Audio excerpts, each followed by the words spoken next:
صلح حدیبیہ میں پیش آنے والے واقعات کا ذکر کریں گے، لیکن اس سے پہلے میری دیکھنے والا سے گزارش ہے کہ اگر ابھی تک ہمارا چینل سبسکرائب نہیں کیا تو فوری سبسکرائب کر لیں تاکہ آنے والی اچھی ویڈیوز آپ تک بآسانی پہنچ سکیں۔ یکم ذی-القعدہ 6 ہجری میں حضور نبی کریم صلی اللہ علیہ وآلہ وسلم قریباً 1400 صحابہ کرام رضوان اللہ تعالی اجمعین کی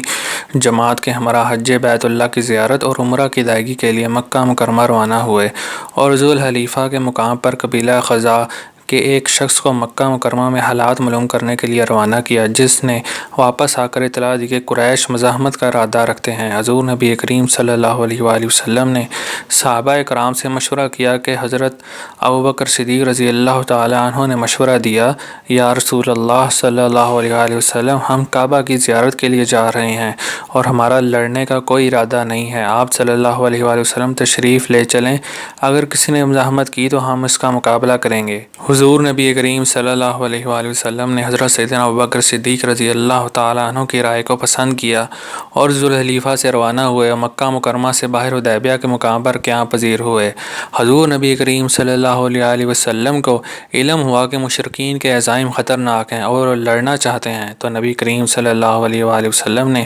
حضرت سیدنا عثمان غنی رضی اللہ تعالی عنہ کو سفیر بنا کر مکہ مکرمہ بھیجا تاکہ وہ معززین مکہ کو بتائیں کہ ہم صرف عمرہ کی نیت سے آئے ہیں۔ حضرت سیدنا عثمان غنی رضی اللہ تعالی عنہ جس وقت مکہ مکرمہ میں داخل ہوئے تو آپ رضی اللہ تعالی عنہ کی ملاقات ابان بن سعید بن عاص سے ہوئی، جس کے ہمراہ آپ رضی اللہ تعالی عنہ ان کے گھر میں روانہ ہوئے۔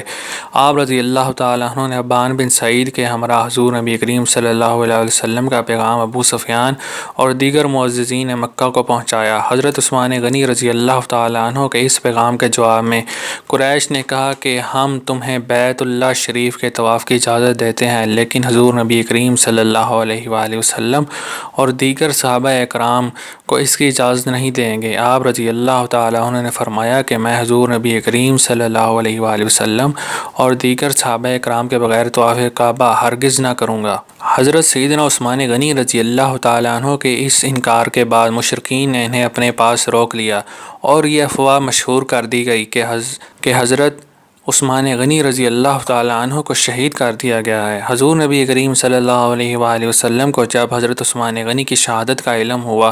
تو آپ صلی اللہ علیہ وآلہ وسلم نے تمام صحابہ کرام کو جمع کیا اور ایک درخت کے نیچے بیٹھ گئے۔ حضور نبی کریم صلی اللہ علیہ وآلہ وسلم نے تاہم صحابہ کرام سے بیعت لی کہ جب تک ہم عثمان کی شہادت کا بدلہ نہیں لے لیتے ہم میدان جنگ سے راہ فرار اختیار نہ کریں گے، خواہ ہماری گردنیں ہی کیوں نہ اڑا دی جائیں۔ اس بیعت میں، جسے اللہ تعالیٰ نے بیعت رضوان کا نام دیا، حضور نبی کریم صلی اللہ علیہ وآلہ وسلم نے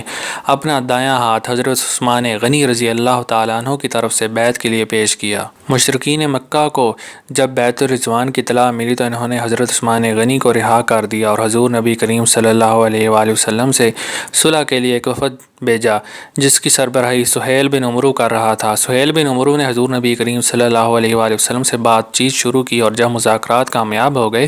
تو حضور نبی کریم صلی اللہ علیہ وآلہ وسلم نے حضرت اوس بن خولی انصاری رضی اللہ تعالیٰ عنہ کو حکم دیا کہ وہ معاہدہ تحریر کریں۔ سہیل بن عمرو نے اس پر اعتراض کرتے ہوئے کہا کہ اس معاہدہ کو یا تو حضرت علی تحریر فرمائیں یا حضرت عثمان غنی رضی اللہ تعالیٰ عنہ۔ حضور نبی کریم صلی اللہ علیہ وآلہ وسلم نے حضرت علی مرتضیٰ رضی اللہ تعالیٰ عنہ کو حکم دیا کہ وہ معاہدہ تحریر کا فرمائیں۔ حضرت علی مرتضیٰ رضی اللہ تعالیٰ عنہ نے لکھا، بسم اللہ الرحمن الرحیم۔ سہیل بن عمرو نے اعتراض کیا کہ ہم رحمان کو نہیں جانتے، اس لیے تم لکھو بسمکا۔ حضرت علی مرتضیٰ رضی اللہ تعالیٰ عنہ نے حضور نبی کریم صلی اللہ علیہ وآلہ وسلم کی جانب دیکھا تو آپ صلی اللہ علیہ وآلہ وسلم نے فرمایا،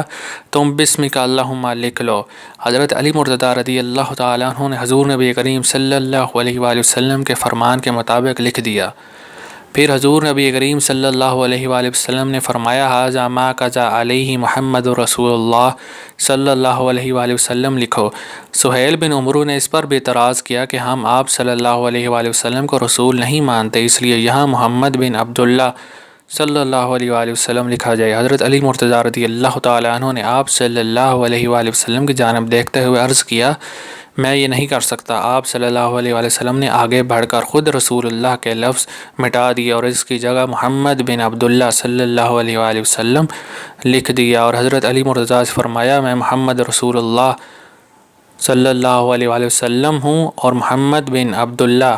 بھی ہوں۔ حضرت عمر فاروق رضی اللہ تعالیٰ عنہ فرماتے ہیں، میں صلح حدیبیہ کے بعد حضور نبی کریم صلی اللہ علیہ وآلہ وسلم کی خدمت میں حاضر ہوا اور عرض کیا، یا رسول اللہ صلی اللہ علیہ وآلہ وسلم، کہ آپ صلی اللہ علیہ وآلہ وسلم اللہ کے سچے نبی نہیں ہیں؟ آپ صلی اللہ علیہ وآلہ وسلم نے فرمایا، عمر رضی اللہ تعالیٰ عنہ، میں اللہ کا سچا نبی ہوں۔ میں نے عرض کیا، کیا ہم حق پر اور کفار باطل پر نہیں ہیں؟ آپ صلی اللہ علیہ وآلہ وسلم نے فرمایا، ہاں بلا شبہ ہم حق پر ہیں اور وہ باطل پر ہیں۔ میں نے عرض کیا، آپ صلی اللہ علیہ وسلم نے دین کے معاملے میں ہم پر یہ ذلت کیوں گوارا کی؟ آپ صلی اللہ علیہ وآلہ وسلم نے فرمایا، میں اللہ کا رسول ہوں اور میں اللہ کی نافرمانی نہیں کر سکتا اور وہ میری مدد ضرور فرمائے گا۔ میں نے عرض کیا، یا رسول اللہ صلی اللہ علیہ وآلہ وسلم، کہ آپ صلی اللہ علیہ وآلہ وسلم نہیں فرماتے کہ ہم بیت اللہ کا طواف کریں گے؟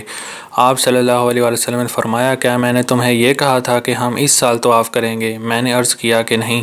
آپ صلی اللہ علیہ وآلہ وسلم نے فرمایا، انشاءاللہ العزیز تم ضرور بیت اللہ شریف کا طواف کرو گے۔ حضرت عمر فاروق رضی اللہ تعالیٰ عنہ فرماتے ہیں، پھر جب میں نے حضرت سیدنا ابوبکر صدیق رضی اللہ تعالیٰ عنہ کے بعد تشریف لے گیا اور ان سے بھی وہی سوال پوچھے جو میں نے حضور نبی کریم صلی اللہ علیہ وسلم سے پوچھے تھے۔ حضرت سیدنا ابوبکر صدیق رضی اللہ تعالیٰ عنہ نے مجھ سے فرمایا،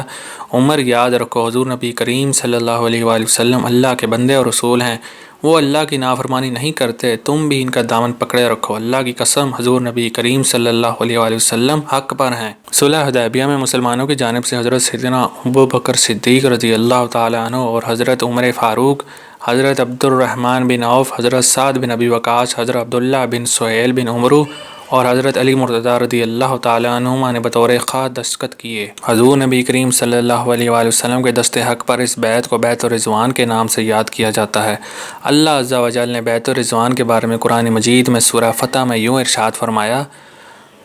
وہ جو تمہاری بیعت کرتے ہیں وہ تو اللہ ہی کی بیعت کرتے ہیں، ان کے ہاتھوں پر اللہ کا ہاتھ ہے، اور تو جس سے عہد توڑا اس نے اپنے بڑے عہد کو توڑا، اور جس نے پورا کیا وہ عہد اس کے لیے اللہ سے کیا تھا، تو بہت جلد اللہ اسے بڑا ثواب دے گا۔ اللہ عز و جل نے بیت الرضوان کو مسلمانوں کے لیے بڑی فتح قرار دیا اور سورہ فتح میں فرمایا، بے شک ہم نے تمہارے لیے روشن فتح فرما دی۔ مولانا نعیم الدین مراد آبادی تفسیر خزائن العرفان میں اس آیت کے شان نزول کے متعلق لکھتے ہیں کہ جب حضور نبی کریم صلی اللہ علیہ وآلہ وسلم اپنے صحابہ کرام کے ہمراہ حدیبیہ سے واپس لوٹے تو اللہ عز و جل نے سورہ فتح نازل فرمائی، جس میں مسلمانوں کو بڑی فتح کی خوشخبری دی گئی، اور اس صورت کے نزول پر حضور نبی کریم صلی اللہ علیہ وآلہ وسلم بے حد خوش ہوئے اور صحابہ کرام نے بھی حضور نبی کریم صلی اللہ علیہ وآلہ وسلم کو مبارکباد پیش کی۔